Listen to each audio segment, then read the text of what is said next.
하나님의 말씀 고린도전서 9장 23절에서 27절까지입니다. 내가 복음을 위하여 모든 것을 행하되 복음에 참여하고자 합니다. 운동장에서 다름질하는 자들이 다 달릴지라도 오직 상을 받는 사람은 한 사람인 줄을 너희가 알지 못하느냐. 너희도 상을 받도록 이와 같이 다름질하라. 이기기를 다투는 자마다 모든 일에 절제하나니 그들은 썩을 승리자의 관을 얻고자 하되 우리는 썩지 아니할 것을 얻고자 하노라. 그러므로 나는 다름질하기를 향방 없는 것 같이 아니하고 싸우기를 허공을 치는 것 같이 아니하며 내가 내 몸을 쳐 복종하게 하며 내가 남에게 전파한 후에 자신이 도리어 버림을 당할까 두려워함이니라. 아멘. 우리 지난주에는 우상의 제물과 관련된 이야기를 나누면서 하나의 원리를 나누었습니다. 복음이 우리를 자유하게 했지만 이웃을 사랑하는 마음으로 그 자유를 스스로 제한할 때 복음이 이루어진다라고 했습니다. 우리 한 가지 예를 들어 좀 설명을 나누었는데요. 우상의 제물을 먹어도 되는 자유가 있지만 이 때문에 누군가 실족한다면 이웃을 사랑하는 마음으로 먹지 않을 때에 온 율법을 완성하는 이웃사랑, 그래서 그 율법과 복음이 우리 가운데 완전히 완성되고 이루어진다라고 했습니다. 오늘은 9장 전체를 볼 텐데요. 9장에서는 이 원리를 바울 자신의 삶에 어떻게 적용하며 살아가고 있는지 말씀합니다. 그러니까 8장에서는 이 하나의 원리를 성도들의 문제 가운데 적용하면서 가르침을 주었고요. 9장에서는 바울이 자기 삶과 관련된 이야기를 하는 것입니다.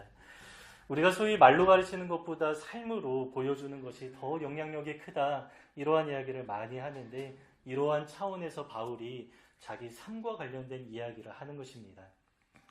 그런데 그 내용을 보면 조금 논쟁적이고 강한 어조가 좀 느껴집니다. 왜냐하면 바울이 절제하며 살아가는 삶에 관한 고린도 성도들의 오해가 있었는데요. 바울은 복음을 위해서 이렇게 살아갔지만 오히려 이것 때문에 오해가 조금 생긴 것입니다. 바울이 사도가 맞냐 아니냐 이러한 논쟁이 있기도 했고요. 독신으로 살아가는 것과 관련해서 어떠한 오해가 있었던 것 같습니다. 그리고 바울을 비방하는 사람들 중에 그가 앞에서는 살해를 받지 않았지만 뒤에서 결국에 돈을 탐낸다, 이러한 이야기도 돌았습니다. 이런 오해가 잘 풀리지 않은 상황에서 바울이 정면으로 돌파하면서 약간 논쟁하듯이 여러 가지 이야기를 하고 있습니다. 그런데 바울은 단지 자신에 관한 오해를 푸는 목적으로 이 서신을 쓰는 것은 아닙니다. 내가 이렇게 절제하며 살아가고 있는 이유는 너희가 오해하는 그러한 문제가 아니라 오직 복음을 위해서 나는 이렇게 살아가고 있는데 너희도 우상의 제물 문제뿐만 아니라 여러 삶 가운데 나처럼 복음을 위해서 절제하는 삶을 살아가기를 원한다, 이러한 차원에서 말씀하는 것입니다. 그러면 바울은 어떤 면에서 복음을 위해 절제하며 살아가고 있습니까? 복음을 위해 세상에서 가장 중요하다고 여기는 것들을 포기하고 절제하면서 살았습니다. 바울은 충분히 누릴 수 있는 것들이었습니다. 하지만 권리를 포기했는데요. 대표적으로 결혼과 살해를 내려놓았습니다. 여러분, 바울은 결혼할 수 있는 사람이죠. 이것은 조금도 흠이 되지 않습니다. 죄가 아니라고 했습니다. 오히려 바울의 동역자들 대부분이 다 결혼을 했던 것으로 보입니다. 고린도전서 9장 4절에 의하면 12명의 사도뿐만 아니라 여러 사역자들이 다 결혼을 했고 결혼했을 뿐만 아니라 아내와 함께 전도하고 함께 신방하고 다니는 그러한 삶을 살았다라고 말씀합니다. 대표적으로 바울은 그 베드로 이야기를 하는데요. 그가 아내와 함께 다녔다, 이렇게 좀 말씀하죠. 여기서 굳이 베드로, 게바 이야기를 하는 이유가 있는 것 같은데요. 그 고린도 교회에는 이제 바울 파도 있었고 또 게바 파도 있었습니다. 그래서 이제 베드로 파도 있었기 때문에 자신과 함께 좀 비교하는데요. 결혼의 유무는 절대적인 것이 아니다. 베드로처럼 결혼해서 사역하기도 한다. 하지만 나와 같이 복음을 위해서 재혼을 포기하고 남은 모든 인생을 독신으로 하나님 앞에 살아가는 사람들도 있다라고 말하는 것입니다. 여러분, 바울은 결혼할 수 있고요. 대부분의 사역자들이 결혼해서 살아가지만 나 스스로 무엇 때문입니까? 복음을 위해서 이 권리를 포기하고 절제하면서 살아간다, 이렇게 말씀하는 것입니다. 그리고 바울이 포기한 것이 또 있습니다. 고린도 교회에서 사역할 때에는 살해를 받지 않았습니다. 왜냐하면 고린도 도시는 철학의 도시로 유명한 아테네 바로 옆 동네에 있었기 때문에 고린도 지역에도 철학자들이 상당히 많이 있었습니다. 그런데 철학자들이 강연하면서 살해를 받는 문화가 있었습니다.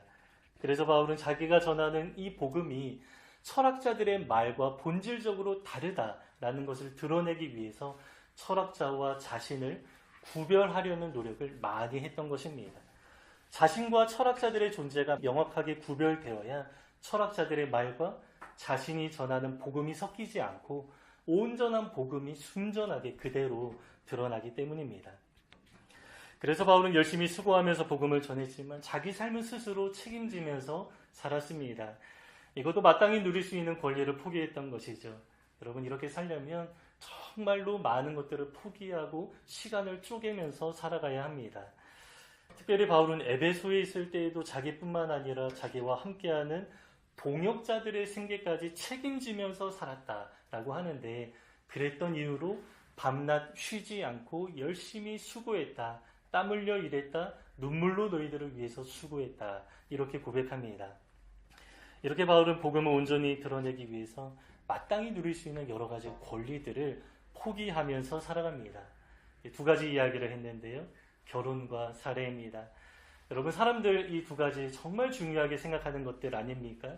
결혼을 잘 해야 인생이 어떻게 잘 된다는 식으로 말하기도 하고, 또 세상에서는 돈의 가치를 최고로 여기면서 살아갑니다. 세상뿐만 아니라 교회에서도 그러한 이야기를 많이 하죠. 여러분, 하지만 바울의 관점에서는 어떻습니까? 8장의 그 표현을 빌려서 말하면 결혼과 살해 아무것도 아닌 것이고요. 복음을 위해서라면 이것도 세상에서 정말로 중요하게 여기는 것들이지만 복음을 위해서라면 포기할 수 있는 것이다. 이렇게 말씀하는 것입니다. 그러니까 여러분, 복음은 얼마나 귀한 것입니까? 세상에서 가장 중요하다고 말하는 것들을 포기할 정도라면 복음이 이토록 귀하다. 이렇게 말하는 것입니다. 그래서 바울은 복음을 위해서 정말 많은 것들을 포기하면서 살아가고 있습니다. 두 가지를 나누는데요. 결혼과 살해뿐만 아닙니다. 바울은 자기 삶 자체가 마치 종과 같다 이렇게 표현합니다. 비천하고 비굴하게 살아간다 이런 의미가 아니라 나의 권리를 포기한다는 의미에서 종과 같다 이렇게 말합니다. 이제 고린도전서 9장에서 좀 이러한 표현들이 있는데요. 나는 모든 것에 또 모든 사람에게 자유하지만 나 스스로 자유를 제한하면서 마치 종과 같이 살아간다. 그래서 9장 19절에서는 이렇게 말씀합니다. 내가 모든 사람에게서 자유로우나 스스로 모든 사람에게 종이 되었다. 제가 지난주 설교에서 잠깐 나눈 내용이 있는데요. 제가 아주 중요하게 생각하는 구절입니다. 이 갈라디아서 5장 13절인데요. 제가 다시 한번 읽어보겠습니다. 형제들아, 너희가 자유를 위하여 부르심을 입었으나 그 자유를 마음껏 사용하는 것이 아니라 오직 사랑으로 서로 종 노릇하라. 이 본문과 똑같은 내용이죠. 내가 자유하게 되었지만 스스로 서로에게 종이 되어서 자기의 권리를 주장하는 것이 아니라 나의 권리를 포기하고 절제하면서 살아가라는 것입니다. 이것이 온 율법과 복음을 완성하는 비결이다 라고 했습니다. 여러분, 이처럼 진리에는 역설이 담겨 있습니다. 복음으로 우리는 자유하게 되었습니다.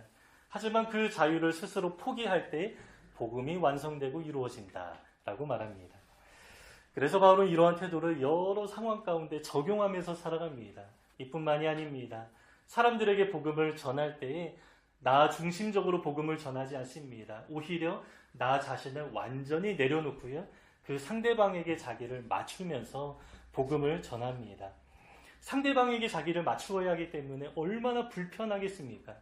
나를 내려놓는 것입니다. 여러분, 이것만큼 어려운 일은 없습니다. 그러나 복음이 가장 소중하기 때문에 바울은 이 정도 수고 감당하겠다라고 하는 것이죠. 9장에서는 세 가지 예를 들어서 설명하는데요. 먼저는 유대인에게 복음을 전할 때에 나는 유대인처럼 되었다 이렇게 말합니다.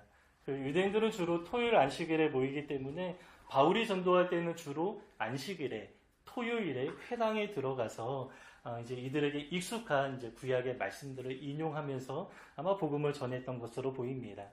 전도 여행할 때 디모데에게 할례를 행하게 하면서 유대인들과 관계를 맺을 때에 불필요한 논쟁을 제거합니다. 그리고 3차 전도여행 마치고 예루살렘으로 들어갈 때에 유대인들의 폭동이 일어날 것들을 좀 대비해서 의도적으로 자신이 유대인의 결례를 행하기 위해서 성전에 들어가는 그러한 일도 행합니다. 나는 유대인과 다르지 않다라는 사실을 의도적으로 유대인들에게 드러내 보이는 것입니다. 이처럼 바울은 유대인들에게 복음을 전할 때 그들에게 거부감이 없게 보이면서 아주 자연스럽게 편한 마음으로 복음을 받아들일 수 있도록 나 자신을 내려놓고 유대인처럼 되어서 복음을 전하는 것입니다. 여러분, 이방인들에게는 어떻습니까? 반대입니다. 이들에게는 마치 자신이 유대인이 아닌 것처럼 바울이 행동하면서 복음을 전합니다. 대표적으로 음식법이 유대인과 이방인을 가르는 기준이 되었는데 아마 유대인들이 부정하게 여기는 돼지고기와 같은 음식들을 먹으면서 거리낌 없이 그들과 함께 교제했을 것으로 보입니다. 여러분, 예수님도 그렇게 하셨죠.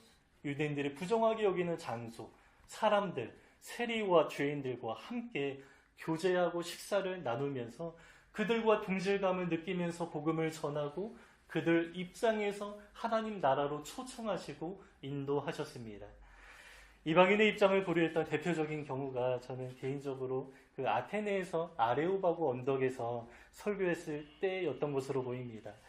이곳은 유대인들이 거의 없는 지역이었고요. 구약의 율법을 모르는 사람들이 대부분이었기 때문에 구약에서 예언된 그 메시아가 예수님이다, 이렇게 복음을 전하기가 너무 어려운 것이죠. 그래서 바울은 설교할 때에 창조주 하나님이 어떠한 분인가를 좀 소개하면서 이방인들 입장에서 충분히 이해할 수 있게끔 복음을 전하는 그러한 설교가 사도행전 17장에 나옵니다. 그리고 또 약한 자들에게는 자신이 스스로 약한 자가 되었다, 이렇게 좀 말합니다. 여러분, 약한 자 누구입니까?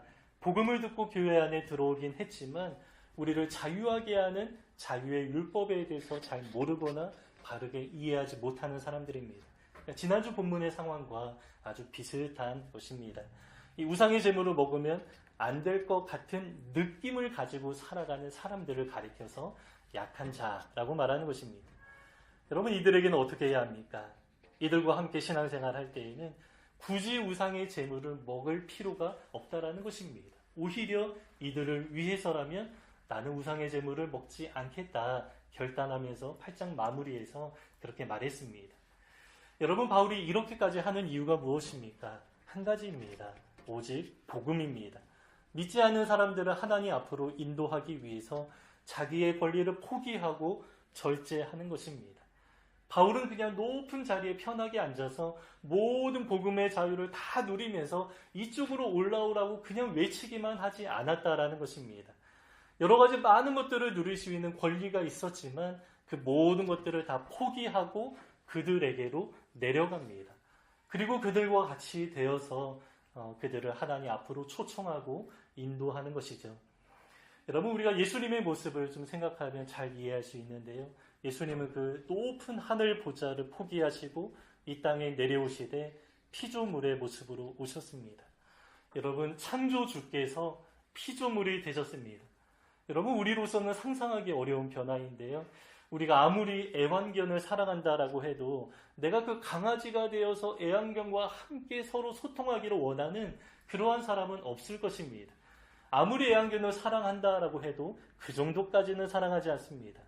실제로 그렇게 할 수 없지만 그런 말을 하는 사람조차도 없습니다.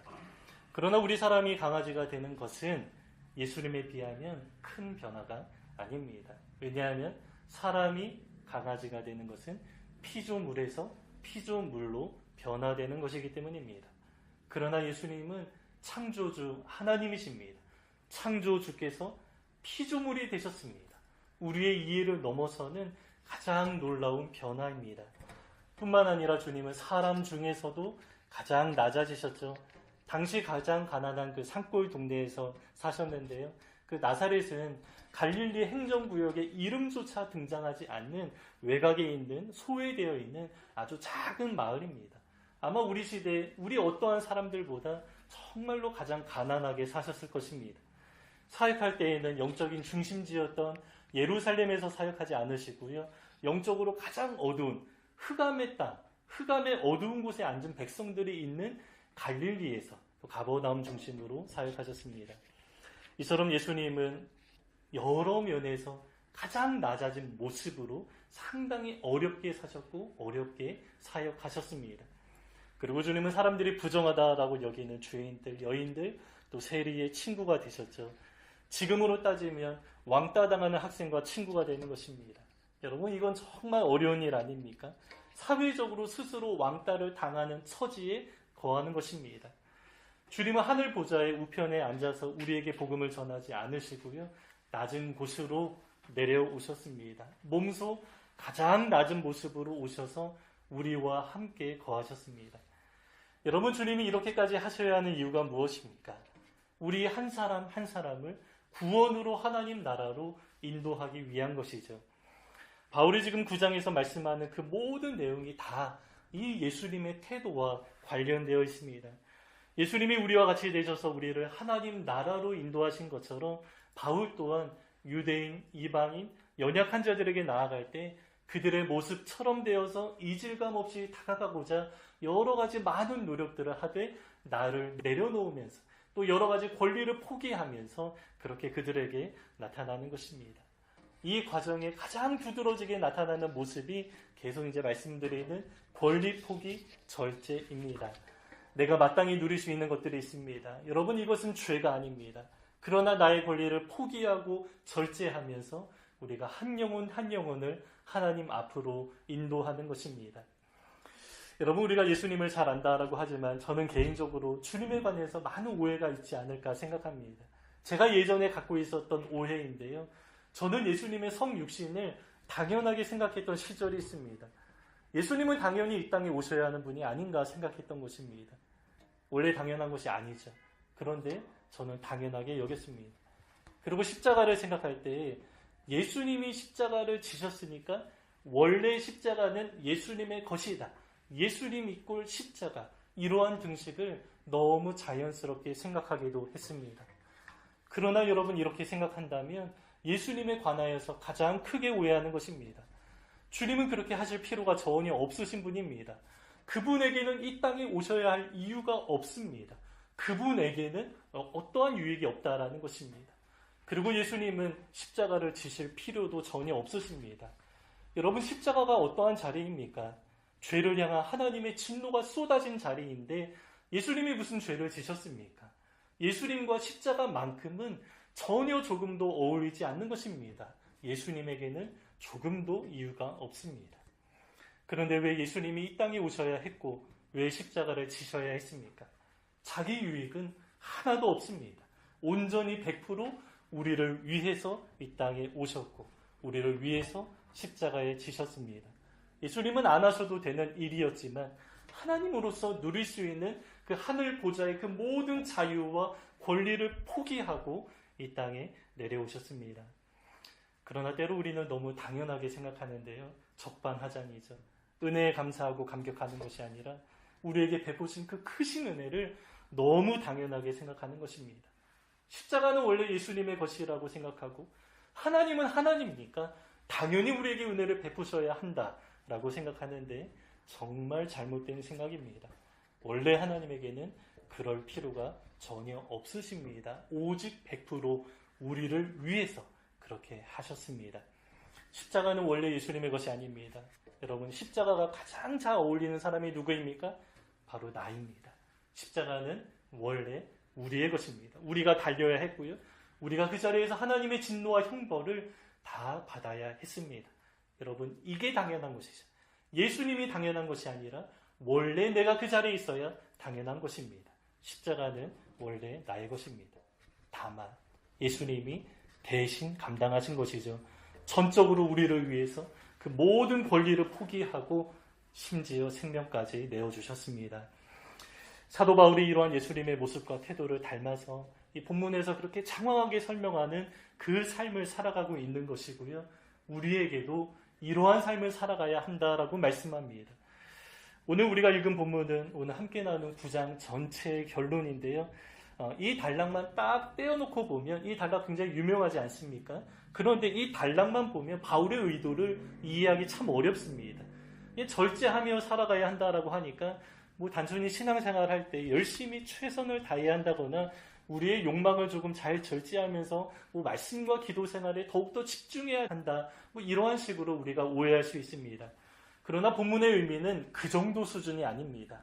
복음을 위해서, 우리가 복음을 전하기 위해서 세상에서 가장 소중하게 여기는 것들조차 포기할 수 있어야 한다라는 내용입니다.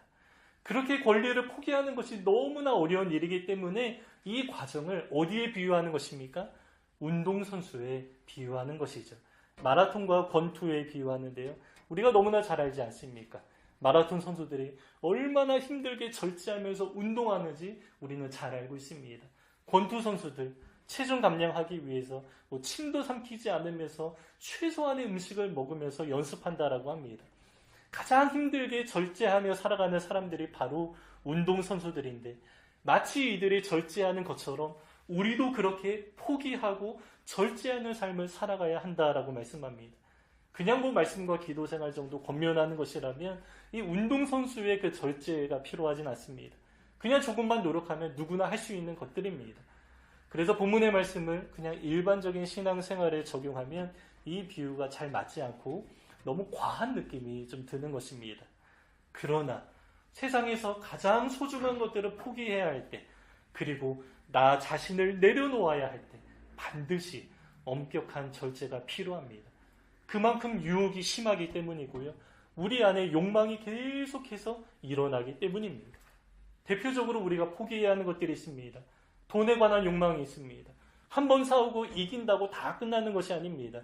그 돈의 이용 가치가 우리에게 주는 그 안락함과 편안함에 대한 욕망이 우리 안에 계속 일어납니다. 저도 마찬가지입니다. 또 세상에서 보란듯이 성공해서 사람들 앞에 드러나고 싶어하는 욕망도 우리 안에 있지 않습니까? 이것도 한번 싸우고 이긴다고 끝나지 않습니다. 날마다 복음 안에서 우리가 내가 죽습니다. 이러한 연습이 필요한 것이죠. 또 성적인 욕망도 있습니다. 이 시대는 결혼이 늦어지면서 많은 사람들이 혼전 관계를 당연하게 생각하고 이해하고 있지만 그래서 이 성적인 욕망에 대해서 세상 사람들은 절제가 필요하지 않습니다. 하지만 우리 그리스도인들은 그렇지 않기 때문에 이 영역에 상당히 많은 절제와 훈련이 필요합니다. 계속해서 일어나는 욕망이기 때문에 운동선수들처럼 절제하고 훈련하는 모습이 우리에게 필요하다는 것입니다.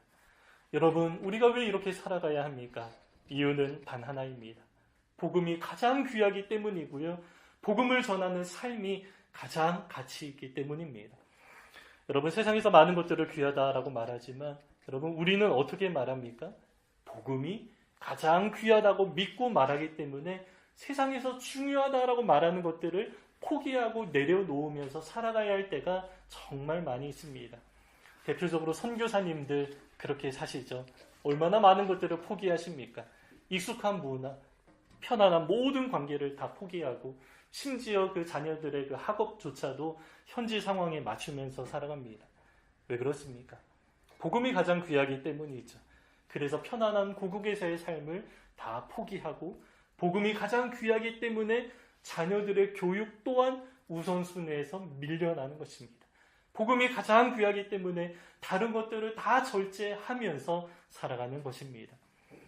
예수 믿음의 복음으로 인해서 세상에서 부자되고 성공하고 결혼 전하고 또 안정적으로 편안하게 잘 살아간다라는 이야기가 많이 퍼져 있지만 그렇지 않다라는 것을 우리는 잘 알고 있습니다. 우리는 예수 믿는 것으로 인해서 세상의 것들을 포기할 수 있어야 합니다. 특별히 우리가 복음을 전하기 위해서 내 삶의 자유를 제한하고 절제하면서 살아가기도 합니다. 내 시간과 물질과 특별히 나의 마음을 반드시 내어드려야 복음이 전해지기 때문입니다. 이처럼 우리는 예수 믿는 것 때문에 또 복음이 너무 귀하기 때문에 다른 것들은 중요하지 않다, 포기할 수 있는 것이다, 이렇게 여기면서 살아가게 되는 것입니다. 여러분, 우리 안에 복음의 가치 하나를 좀 잘 붙들 수 있으면 좋겠습니다. 그 고3 수험생들 대학 진학이라는 가치를 가장 귀하게 여기기 때문에 정말로 여러 면에서 그토록 절제하면서 1년간 열심히 공부하는 것처럼 우리 또한 복음 하나가 절대적으로 가장 귀하고 가치 있다라고 여기면서 이것 때문에 다른 것들은 별로 중요하지 않습니다. 또 아무것도 아닙니다라고 포기하고 절제하면서 살아가는 것입니다. 이 바울은 마땅히 누릴 수 있는 결혼과 돈을 포기하면서 심지어 나를 내려놓았습니다. 나 자신을 포기하고 내려놓으면서 상대방의 모습이 되어서 복음을 전하며 살아갔는데요. 여러분, 우리는 어떤 것을 포기하고 절제하며 살아가야 하는지 한번 잘 생각해 보면 좋겠습니다. 그리고 무엇보다 이 고백이 우리 안에 매일 살아있으면 좋겠는데요. 복음이 가장 중요합니다. 복음을 전하는 삶의 가치가 가장 귀합니다. 고백하면서 살아가는 우리 모두가 되시기를 주님의 이름으로 축복합니다.